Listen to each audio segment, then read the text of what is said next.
Hot hatchbacks का market India में काफी ज्यादा कम हो चुका है। एक टाइम था जब इंडिया में काफी सारी हॉट हैचबैक्स आया करती थी, जैसे Fiat Punto Abarth, Volkswagen Polo, Skoda Fabia, Tiago JTP etcetera. पर आज के टाइम पर हमको हैचबैक्स के नाम पर क्या मिलता है? Baleno, Swift. फिलहाल के टाइम पर 10-15 लाख के अंदर यानी बजट हॉट हैचबैक्स जो इंडिया में अवेलेबल है वो है Hyundai i20 N9, जिसमें हमको एक्चुअली थोड़ी बेटर परफॉर्मेंस मिलती है नॉर्मल i20 के मुकाबले। वरना अगर किसी को हाई परफॉर्मेंस चाहिए अपनी हैचबैक में तो उसे बजट बढ़ाकर मिनी कूपर और मर्सिडीज AMG 45S वगैरह पर जाना पड़ेगा, जो कि शायद ही कोई जाएगा। तो बस बजट में बची एक i20 N9। तो इसी i20 N9 के साथ compete करने के लिए टाटा ने अपनी एल्ट्रोज का एक रेसर एडिशन को लॉन्च किया है, जिसमें हमको एल्ट्रोज का नहीं बल्कि नेक्सॉन वाला इंजन मिलता है। हमको डिफरेंट एग्जॉस्ट साउंड मिलता है, नई फीचर्स मिलते हैं, नई ग्राफिक्स मिलते हैं और साथ ही नई प्राइसिंग भी। तो आइए आज की इस वीडियो में हम 2024 टाटा एल्ट्रोज रेसर के बारे में जानते हैं।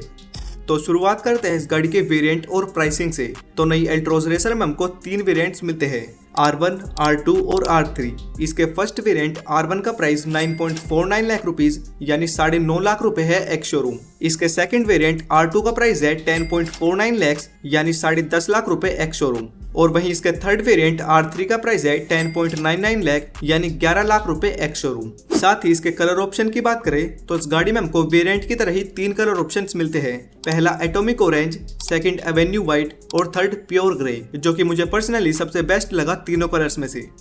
ओके, तो सबसे पहले बात करते हैं इस गाड़ी के इंजन के बारे में, क्योंकि सबसे मेन चीज इस गाड़ी की इंजन ही है और जिसकी वजह से इसको रेसर का नाम दिया है।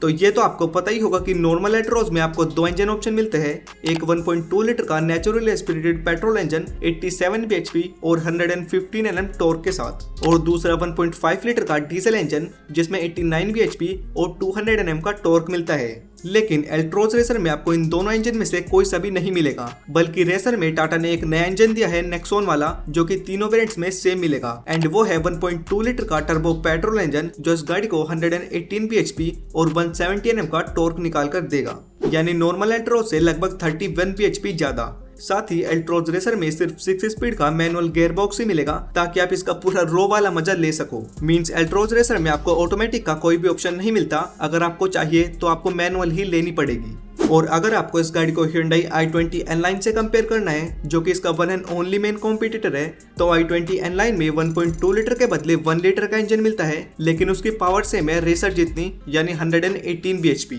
ऑल्सो एल्ट्रोज रेसर का जो एग्जॉस्ट नोट है, यानी इस गाड़ी का जो एग्जॉस्ट साउंड है, वो भी डिफरेंट और लाउड है नॉर्मल एल्ट्रोज के मुकाबले।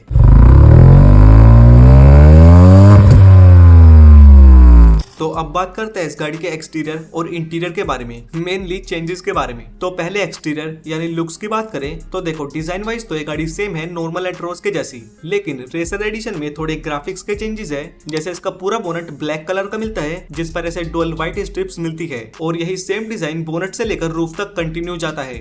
नेक्स्ट इसके रियर में डुअल एग्जॉस्ट मिलता है, मींस 2 टिप वाला, जो कि नॉर्मल एल्ट्रोज में सिंगल टिप वाला मिलता है। एंड साथ ही फेंडर पर रेसिंग की बैजिंग मिलती है, जिससे पता चले कि आपने नॉर्मल एल्ट्रोज के मुकाबले रेसर एडिशन लिया है ज्यादा पैसे देकर। इसके इंटीरियर बेसिकली फीचर्स की बात हम वेरिएंट वाइज करेंगे, यानी तीनों वेरिएंट R1, R2 और R3 में क्या क्या फीचर्स मिलते हैं और तीनों में कौन कौन से फीचर्स का डिफरेंस है। शुरुआत इसके फर्स्ट यानी R1 मॉडल से करते हैं। तो इसके R1 मॉडल में हमको 16 इंचेस के एलॉय व्हील्स मिलते हैं डुअल टोन फिनिश में, फिर लेदर सीट्स मिलती है, नई 10.25 इंचेस की टच स्क्रीन भी दी गई है, जो कि अब नॉर्मल एल्ट्रोज में भी मिलेगी। Next wireless Apple and Android auto, rear armrest, rear wiper and washer, 4 speaker plus 4 tweeter, rear defogger, front sliding armrest, electronically adjustable और foldable ORVMs, cruise control, height adjustable driver seat, rear AC vents, and साथ ही auto headlamps and rain sensing wipers भी Altroz के R1 model में मिलेंगी। फिर इसके second यानी R2 मॉडल की बात करें तो इसके R2 मॉडल में हमको 5 फीचर्स एक्स्ट्रा मिलते हैं, जिसके लिए आपको 1 लाख रुपए ज्यादा देने पड़ेंगे R1 मॉडल के मुकाबले। पहला electric sunroof with voice assist, second wireless charger, third 7 inch का डिजिटल इंस्ट्रूमेंट क्लस्टर, जो कि नॉर्मली सेमी डिजिटल मिलता है, फोर्थ 360 डिग्री कैमरा और फिफ्थ फीचर है एक्सप्रेस कूल का, जो कि टाटा का खुद का फीचर है जिसमें इसी गाड़ी को जल्दी ठंडा वगैरह करती है। फिर बात करें इसके थर्ड यानी R3 मॉडल की, तो उसमें हमको 3 और एक्स्ट्रा फीचर मिलते हैं और उन फीचर्स के लिए आपको 50,000 रुपए एक्स्ट्रा देने पड़ेंगे R2 मॉडल के मुकाबले।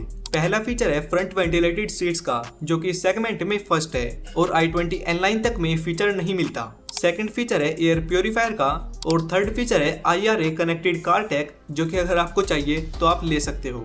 तो ये थे इन तीनों वेरिएंट्स के फीचर्स और उनमें डिफरेंसेस, जिनमें फीचर्स के साथ साथ प्राइसिंग में भी डिफरेंसेस है। अब लास्ट में बात करें इस गाड़ी की सेफ्टी के बारे में, तो देखो बिल्ड क्वालिटी वाइज तो ये गाड़ी ऑलरेडी बढ़िया है, मींस 5 स्टार सेफ्टी रेटिंग। लेकिन अब इस गाड़ी में आपको 6 एयरबैग्स एज स्टैंडर्ड मिलेंगे, यानी बेस मॉडल से ही 6 एयरबैग्स, तो सेफ्टी और इम्प्रूव हुई है। बाकी एडास वगैरह का तो इसमें सवाल ही पैदा नहीं होता, वो तो इसमें क्या इनफैक्ट इसके सेगमेंट में मिलेगा ही नहीं। लास्ट में कंक्लूजन की बात करूं तो ये गाड़ी उनके लिए है जिनको एक हैचबैक लेनी है, लेकिन साथ ही वो कार एंथुसियास्ट भी है और अपनी गाड़ी में बढ़िया स्पोर्टीनेस और बढ़िया पावर चाहिए विद प्योर मैनुअल गियरबॉक्स, तो वो इसको ले सकते हैं। एंड हाँ, जो माइलेज की भी चिंता ना करे, क्योंकि देखो पावर थोड़ी इंक्रीज हुई है तो माइलेज थोड़ा डाउन होगा ही, ऊपर से पेट्रोल में ही अवेलेबल है। ओके, तो कमेंट्स में बताना कि आपको एल्ट्रोज रेसर कैसी लगी और आप i20 N-Line और इसमें से किसको चूज करोगे। बाकी लाइक और सब्सक्राइब कर देना। बाय।